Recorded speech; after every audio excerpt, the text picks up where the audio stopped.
The Golden Knights meet the Tampa Bay Lightning tonight, looking for their first road win of the season. Our preview comes your way next, right here on Locked On Golden Knights.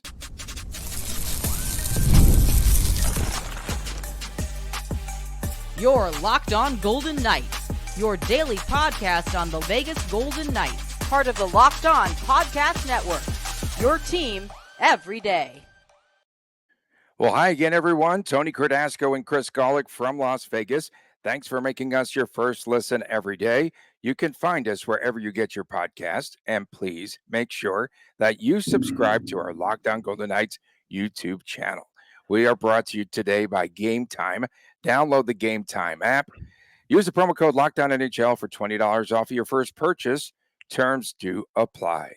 What time is it, Golick? Game time. It's game time. It's awake time. The Tampa Lightning, they have been back in action now following the massive Hurricane Milton, and they are currently one of 4 teams, I believe, that are still undefeated. They just played a couple of games, and they had their home opener back on Tuesday night of this week, and they beat Vancouver. This was a team that Vancouver still winless early on, 0-2-1.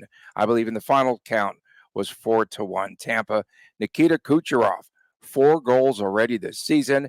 Braden Point had 2 points in the win. Tampa 2-0. And this is a team that I think VGK might have some problems solving tonight. I mean, that's kind of always how Tampa is, and they've had some fun games, some good physical games, some fight nights, so to speak, and stuff like that.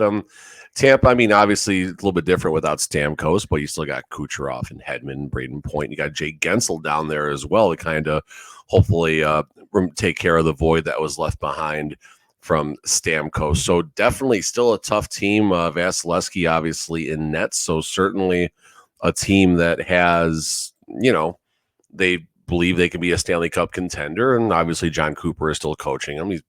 He's got to be the longest tenured coach in the NHL right now. He's been there forever, it feels like. But yeah, it's not going to be an easy out by any means. The road trip kind of got off to a slow start in Washington the other night, so VGK needs to bounce back. But again, probably going to be one key change in the lineup. Definitely seems like Olofsson's not going to be ready to go anytime soon, if I had to guess. And I'm assuming Brisson gets the call, and we'll see how that works out. Yeah, it's going to be interesting. I don't think that yesterday was a day off for Bruce Cassidy because his boss probably called him into the office there in Tampa. John Cooper, that's his boss, right? Head coach of the Four Nations team. And so I bet they have like a short meeting and a sit down, kind of talk about some things, which is kind of cool. Yeah, they probably had to because they're up against it, right? In November, they announced the rest of their roster. They have a deadline there. So there might have been some business yesterday for Cassidy cutting into tanning time. Jake Gensel, you spoke about him. Now, Gensel has been a VGK killer. In 11 games, Chris, 5 goals and 7 assists and a +2. 12 yeah, I mean, listen, games. Gensel, well traveled, Pittsburgh, Carolina, and then now down to Tampa for, not the twilight of his career by any means, but for the next stage of his career. So, again, Tampa just finding ways to fill in, the void left from Stamkos. And Gensel, I mean, fun player to watch, gets a little chirpy out there, and we'll see if VGK has an answer for that. Yeah, and will this winning be sustainable? That's the big question without Stamkos now. He's 100%. They're a great team. Easy answer. Really, overall, you think even with his absence, he did have 40 goals, 19 on the power play for Tampa last year. So we're going to talk about VGK special teams and how they will match up with Tampa, but that's a big loss on the man advantage.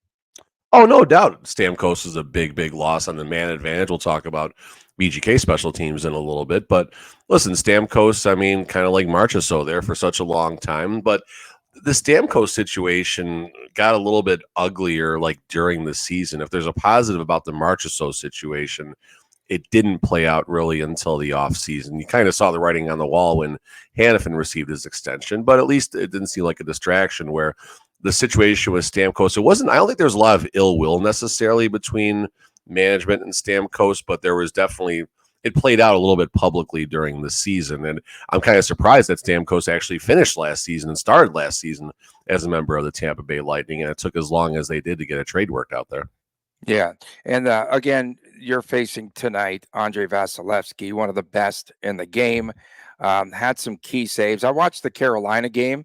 That was their opening game of the season on the road. They were supposed to play Carolina on October the 12th, but that was postponed due to the hurricane. And yeah, not the Hurricanes. That was due to the hurricane. And then the last game was Vancouver. Yeah, pretty interesting. And the defense has really helped out a lot in what we've seen early on this season at 2-0 for the Tampa Lightning. Yeah, I mean, listen, Tampa Bay, that roster is just absolutely stacked at the top. Obviously, Kucherov, Hedman, Braden Point, Gensel now, Nick Paul, Brandon Hagel, young player that's starting to obviously turn defense, Radish, Cernak, Ryan McDonough. Giannis Moser, younger player, part of the Arizona organization now over in Tampa. And then Lilleberg, younger player who's a rookie who's making his way into the NHL. So Tampa is just that team. It's just they're always there, right? It's when the Patriots had all these good teams for a long time. Tampa is just always there. They're always a competitor.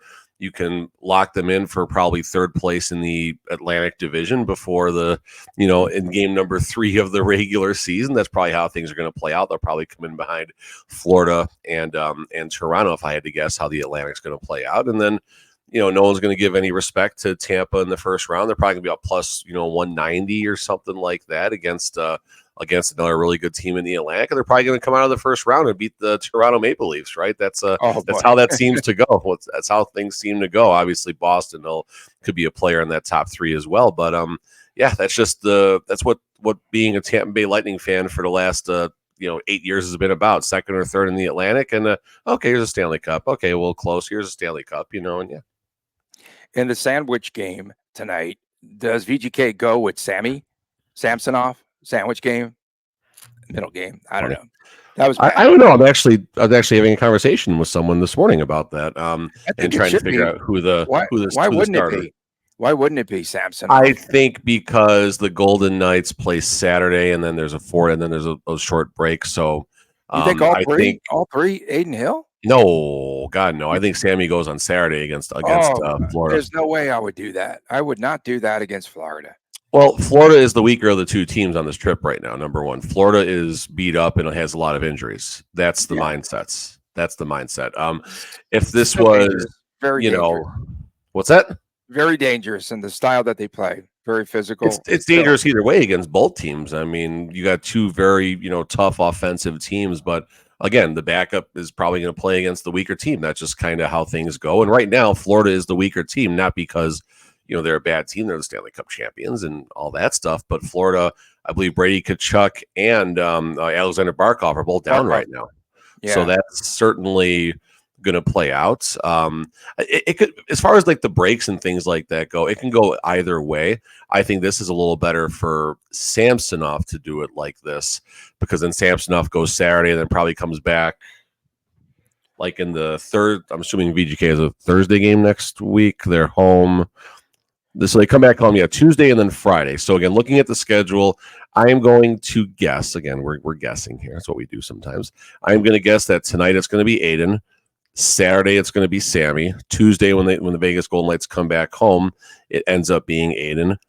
Friday it ends up being Aiden against Ottawa, and then VGK has a home back-to-back. Tony, you're going to love that.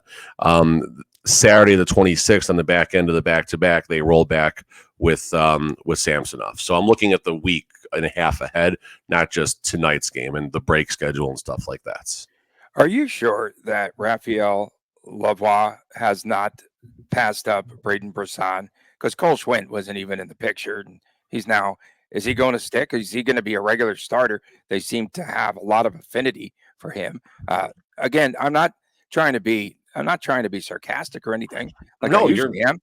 I mean, how many more players will leap Brendan Brisson to get playing time?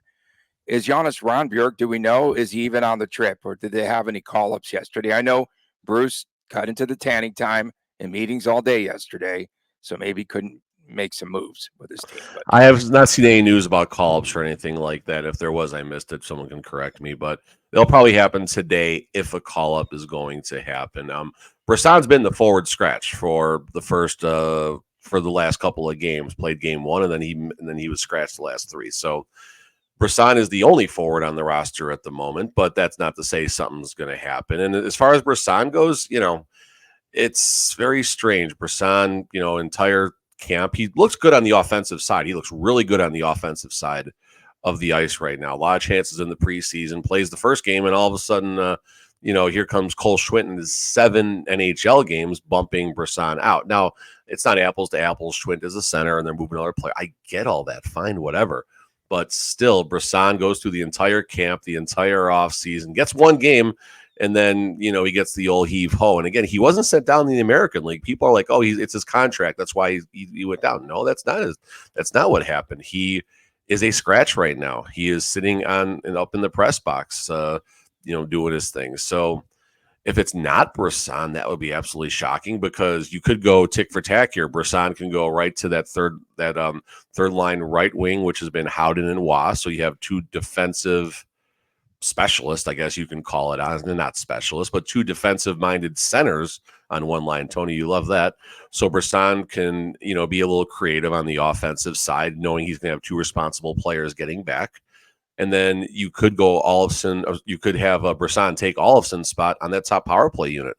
Very similar shot, very similar quick release, very lethal from that right circle. The other option is Dorofeev taking the spot on the top power play unit, but now that messes up the second power play unit. So obviously more on that in a little bit, but so we'll see how Brisson plays out. But Brisson, I don't know. He might be the third VGK ever to request a trade sometime this season. I don't know who number one was. You never told us. LT was number 2. Okay. Coming up next, we're going to be talking about VGK's special teams. Right on cue there. Stay with us. We'll talk about special teams through 4 games on Locked On Golden Knights. We are brought to you by FanDuel Sportsbook, the official sports betting partner of Locked On Golden Knights. That's right. And there's so much action for you to partake in. We've got Major League Baseball, of course, going on as the Mets and the Dodgers will be tangling again. And New York down 2-1. My Yankees, of course, playing against Cleveland. And we've got NFL action coming up tonight. We've got Denver, a 2.5-point road favorite over New Orleans. And the total on that game is 37. You could find it all on FanDuel. Plus, wow, Sabrina Ionescu and the New York Liberty coming up big on a big trade with 1 second to go last night. You can bet on the WNBA as well. College football, NFL, it is all there on FanDuel. So when you get a hunch in the middle of the game, you can go and check out the latest stats, view the live play-by-play, and so much more at the same page where you place your bets. You will get started with $200, folks, in bonus bets guaranteed when you place your very first $5 bet.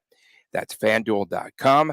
Check it out. FanDuel, America's #1 sportsbook. Welcome back on this edition of Locked On Golden Knights. Tony Cardasco and Chris Golick from Las Vegas. Is your first name, is it Christopher? Because a lot. So I went to the bank one time. Christopher Michael. Okay, someone was going back and forth yesterday for a credential of some sort, and they said that wasn't me. Your name is Anthony on your email address, right? Okay, and so yes, but it was turned in as Tony. And one time at the bank, they would not cash a check for me because they said, this is written out to Tony and your name is Anthony on your driver's license. My official first name, by the way, don't even. Is Antonio. Don't write checks anymore. Antonio. So in any event, yeah, so just a little tidbit for you this checks morning. Are right there with having an AOL email address. I do have one. And I accidentally your phone has hinges on it too, Tony. I accidentally sent out a meeting invite that somehow went back to my AOL account. So people are like, I replied, but what is this AOL account that I replied to? I It's don't right up know. there with Hotmail. Very good. Those chat rooms were exceptional. You're probably wondering why we're talking about this on this show. No, you're probably wondering why we're No, bringing no, up this special is teams. right down the line. This is completely normal. You're probably wondering why we're wanting to take a look at special teams just 4 games into the season. Why not? It's been an adventure so far. Well, for starters, VGK is playing tonight against last season's top power play team, and that is Tampa. And they scored at a 28.6% clip. We're back on track now, just talking the hockey on this show. And VGK has scored 4 power play goals, special teams, and they've given up 3 on the PK. So if the Vegas Golden Tripping Knights, that's a lot, that's a mouthful, because they tripped like 3 straight times the other night. If they are in the box tonight, they're going to get burned. They will get burned. This is a Tampa team that is very opportunistic. They scored, I think, 2 goals in the opener that I saw against Carolina, and then they didn't score. They were 0 for 5 against Vancouver. But this is a dangerous team, and VGK right now just cannot get it right on special teams. Here's something.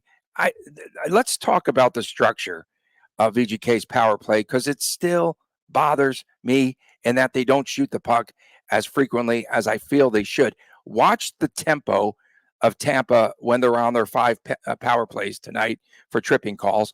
Watch Tampa tonight in this game, because they move the puck around so effectively and they will shoot the stinking puck. That annoys me. VGK, and when Eichel has the puck, yes, he's surveying, he's trying to find that opening, what have you. They're always going to go low to high in this instance. I just still believe it's predictable for the Golden Knights on the power play unit. All right. Well, right now we're talking about the 7th ranked power play unit in the National Hockey League. Small sample size, but right now VGK is 7 overall at 30.77, tied with Minnesota and Utah. So technically they're a little bit higher. They're tied for 6th, I guess. Last year, the power play started off okay as well. I think they were as high as 4 somewhere in the first 10 to 12 games, and then wound up 18th overall, just over 20% success rate on the power play. But the power play is so much better right now than it was in the end of the last regular season and how it was in the playoffs. They are doing well in the circle, at least controlling the opening faceoff. The entries are well once they do, the other team gets it clear. And then the puck movement is a lot better. And there's a lot more creativity, but there's still some direct attack as well, where you do see those shots from the point, looking for those tips in front and things like that. So the power play is very encouraging right now. Now, Olofsson, obviously, a couple power play goals. It's presumably going to miss some time. We'll stay Whoever would have conservative. thunk? Who would have thunk that we would say VGK is going to miss Victor Olofsson in a game? The power I think play they're is gonna the miss best him. Yeah, asset. on the So, I unit, mean, yeah. it makes sense. It makes sense. And that's where McCrimmon needs to get a stick tap right there for unearthing Olofsson. And then Pearson's been a contributor. Lazinski, we'll see when he gets his time. Maybe Lazinski comes up tonight. I don't know. But we'll see how that shakes out. But again, the power play has been a lot better. I don't know why you're dogging the power play right now. I'm not sure why are you dogging him. No, I'm not. I'm just saying You are a little bit. they've You are a given little up. bit. It's okay. I'm just asking you why. No, I'm saying they will face a team that's very potent on the power play. Tampa's great. Their lateral passing to Absolutely. find those one-timers stay is absolutely amazing. We're talking special teams, the complete special teams. Okay, stay out of the penalty box. That's imperative. That We can #1 talk about key the penalty tonight. kill too. Penalty kill's horrid Okay. right now. Okay, we're going to talk about it's. We're talking special teams, power play. You're talking totality. Okay. Absolutely. It says look at I special know. teams. Okay, I know. no, yeah, but no. How I'm so misconstrued on this show.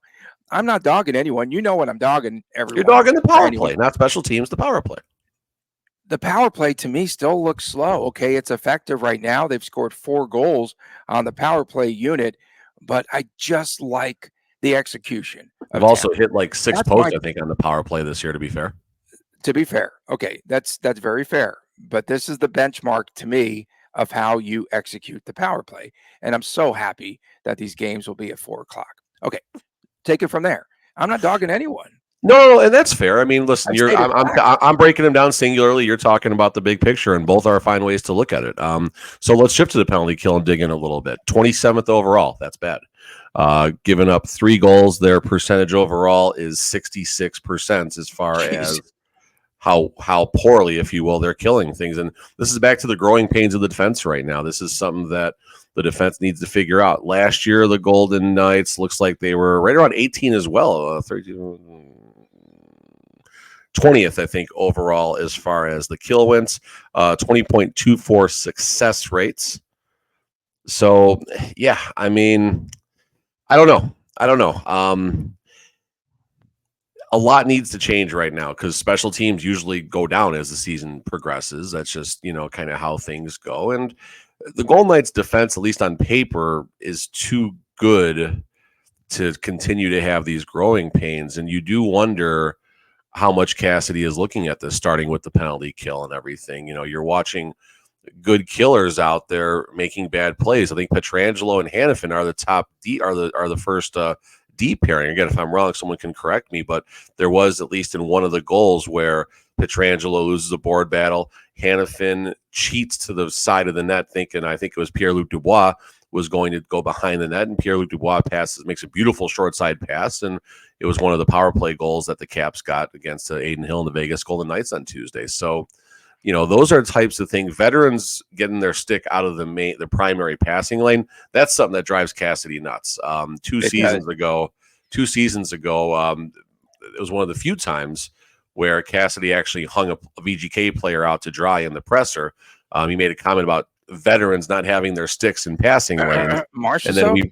It was Marchessault, 100%. It was Marchessault. It was against the Winnipeg Jets where his stick he was trying to stop a point shot, and actually they were against the Sabres. I think it was tucked to Jeff Skinner on the goal where Marchessault's stick was just in a terrible place. But some you would have caught live if you're not paying attention, and then you go back and look, and then of course Cassidy's hanging him out to dry in the presser, which is fair. I mean, he didn't say Marchessault, but he said a vet doesn't have the stick in the shooting lane or something like that.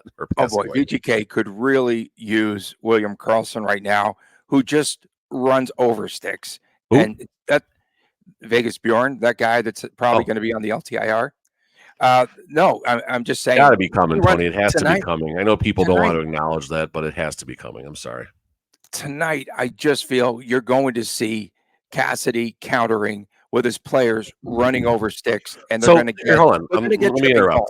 They run over sticks. They do that. No, that's fine. I don't care about that. But I will go back to Karlsson. Who's that? I mean, we're talking about the 27th overall, which is basically bottom 5, bottom 6 in the NHL for the penalty kill. Even you have to acknowledge William Karlsson would help that a little bit, right? Maybe. I don't know. I'm not ripping anyone right now, am I? Yes. Okay. I'll acknowledge that. That they might be better. And I think that the alarm might have been sounded the other night. Another reason why I wanted to talk about special teams. Pietrangelo, following the game, is like, we've got to be better on the PK. We've given up almost a goal per game. And he's the one that said it himself. And so now, they're going to have to do something to tweak that penalty kill. And I just think that that's where they could probably lose the game tonight. I think if they lose the game, they're going to lose it on the power play, on the penalty kill for VGK and that Tampa lethal power play unit. There's 2 games as far as the way coaches will break things down. Cassidy does this a lot. He'll say, 5v5, the game was even. We lost on special teams, or we won the 5v5 game and we were flat on special. You'll see a lot of coaches, but definitely Cassidy will break it down like that. And it's fun to listen and see how they do that. But there's 2 things about the penalty kill. 1, it needs to be better. And 2, these little stick fouls and stuff. These are things that can't happen, especially neutral zone trips and high sticks in the offensive zone. Those are just things that will absolutely drive Cassidy, and not just Cassidy, all coaches nuts. And then now you're taking your top defensive unit in Hanifin and Pietrangelo, again, top penalty kill, I should say, like that. Your top defensive unit penalty killing defenseman, way too many adjectives in there. And you're wearing them out and things like that. And then another thing that happens is when all these penalties add up and mount up, especially in short times, you're not able to roll all 4 lines, which the Golden Knights need to do to have success 5v5. And when you have your 3rd and 4th line wasting away in and a player like Dorofeev and Holtz wasting away on the bench, not getting their opportunities. That's Not certainly getting going minutes. to. Not getting. He's going to have to. Cassidy will have to distribute minutes better moving Are we forward. panicking a little bit right now, Tony? Like, is that No, what I'm the just vibe saying is? that top line, it's top heavy. Okay, what do Very they have? top heavy. 23 points, and then they're not getting 46 anything points in else 4 front. games. 26 points. I said 26 40. points. I said 46, but okay. Oh, 46. Okay. No, I'm just saying that if they continue to play in all phases of the game, on the power play, on the PK, and then they're running up and down, skating up and down in this instance, for all those minutes, and they're chewing up a ton of minutes, uh, you definitely need some complementary scoring. If you're And chasing Tampa Bay around on the ice, like literally, like instead of sticking with positions, but once you start puck chasing Tampa, you're done. They will out finesse you, they will out pass you, and the Golden Knights' only hope to beating Tampa, if the game goes like that, is a 6-5 barn burner, and then you got to get 6 pucks behind Vasilevsky, which is not an easy task. coming up next, we will have our locks of the night and our predictions. Stay with us right here on Locked On Golden Knights. We are brought to you today by Gametime. Gametime has a new feature called Gametime Picks. It makes it easier to get tickets for your favorite live events, and it filters out a lot of the fluff so you only see the incredible deals on great seats, and you don't have to waste your time searching through thousands of tickets. It is really cool. They've got so many great features. There's a lot that I really like. And the all-in pricing, I can't say that enough. That is my favorite feature. So to do this, just simply toggle the feature, and it shows you the actual total up front with no surprise fees at checkout. And again, if you are looking at all-in pricing, please make sure that you have this feature turned on. Seat views, you get a panoramic view of your seat in the application before you buy it.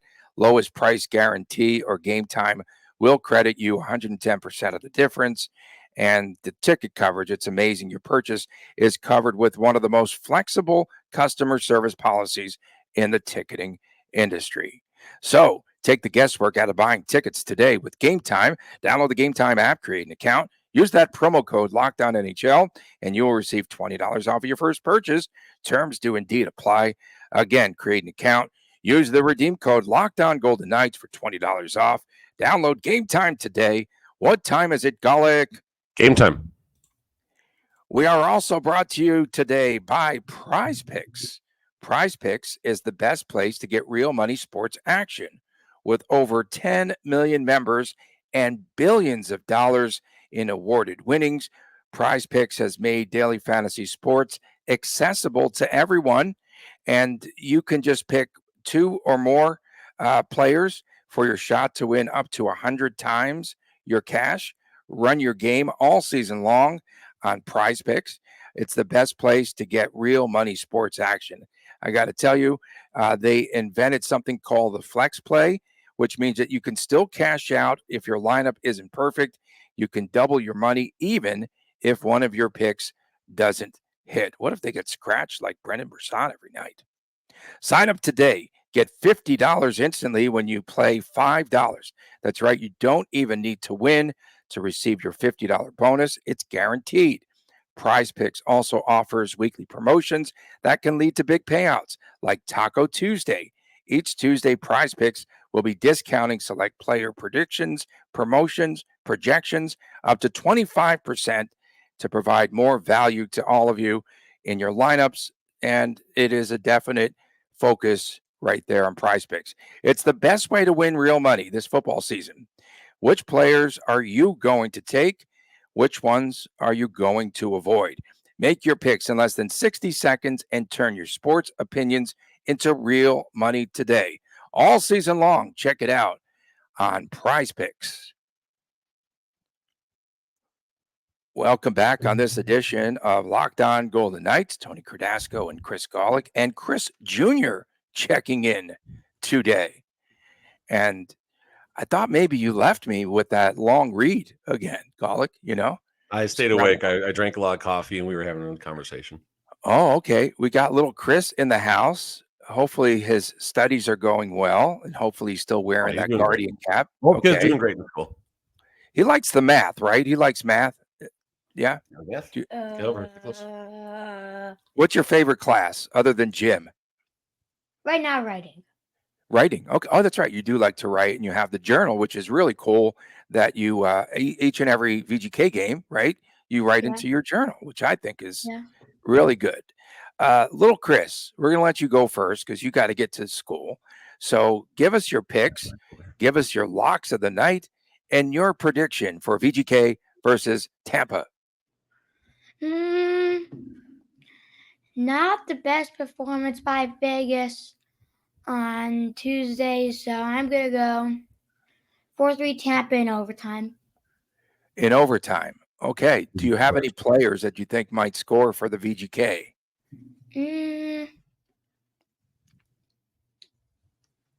I think Hannafin will show us something tonight, and Hurdle. And Hurdle. Okay. All right. Now get to school, man. Yeah, get to school. Thanks, buddy. Boo, he booed you. You got booed, Tony. I always Which is a regular occurrence. It's a regular on the show. occurrence. He doesn't have to do it to just that's some emphasis there. My pick tonight. So something that we saw in that Washington game the other night was after, say, like the first period, we saw Washington really start to tighten up in the neutral zone. And I think that that's what we're going to see from Tampa tonight. I will go with one, Braden McNabb. I know, kind of random. And I'll go with Mark Stone. And I think it's going to be a pretty gritty game tonight. It's going to be physical. If Brisson is brought up, he's going to have to go after the puck and win the puck battles tonight. But I'm still going to go 4-3 Tampa. I think Tampa at home, I think that they are, I just think they're the better team right now than VGK. And I think that the Golden Knights are in a difficult position playing their second game there and their first in Florida tonight. So I'm going to go 4-3 Tampa Bay. VGK had 3 games where they were able to play with pace, get up and down the ice, and score on their transitions. You saw a transition goal as well on Tuesday against Washington. Like you said, if Tampa finds a way to muddy up the neutral zone, that's really difficult. The Golden Knights have struggled against teams that do that, and then the Golden Knights have to commit to chipping and chasing, and it works sometimes it doesn't. The old school dump and chase. I'm with you. I think we're gonna. Usually, when we all line on one side, it usually bodes well for the Golden Knights. So I'm with the panel here. I'm going 4-2 Tampa Bay in just a game where I think VGK just doesn't have a great showing. Holtz and Dorofeev, I think, will have an effect on the outcome of tonight's game. Yeah, and VGK is going to have a good response, and then they're going to have to score in the latter stages of this game. I mean, there was just they're going to find a goal late, and it can't be the top line only. Absolutely, yeah. I think we're all in agreement there. But they missed that late push the other night. I think there was no scoring in the third period. Right, it was 4-2 after 2 in that game. I think then VGK didn't really do much there in period number 3. They had some chances in the end, but that's obviously the goalie's out, and you're having a fire drill at that point. But yeah. We appreciate everyone tuning in. Thank you so much to our everydayers. We sure do appreciate you. Keep those comments coming. Don't forget, on Friday, it's WTF. Saturdays, it is the Chris times Chris Jr., that writing machine, creative writing machine, Chris Jr. Oh, he's got a journal for his hockey team, for the Golden Knights. He likes writing his own pre- and post-game reports. He's a machine when it comes to all that. When did you start writing? When you were a kid like that? At his age, I was drawing football plays. I was never into writing. I never, honestly, until franchise we started. I never cared to be a writer until then, and I'm barely a writer now. Yeah, allegedly, you're allegedly a writer. Oh, I'm allegedly a lot of things. I know. For my man, allegedly not a lot of things either way. I am Tony Cardasco reporting from Las Vegas. We'll see you again tomorrow for WTF right here on Locked On Golden Knights. And please take care.